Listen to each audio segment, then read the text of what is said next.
Sælinar, hörkuleikur hérna í Síkinu. Þið tapið með 8 stigum eftir framlengingu. Hvað fannst þér svona vanta upp á í leik hjá ykkar liði? Bara hellingur. Ég eiginlega nenni ekki að vera að fara í það núna. Bara fullt af hlutum, varnarlega sérstaklega.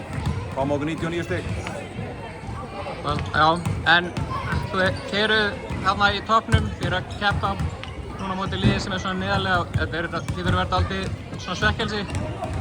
Ef það var í hugafærið þá værum við náttúrulega bara búin að skjóta okkur í fótinn vegna þess að við erum bara í hörku deild og Tindastóll er mjög gott.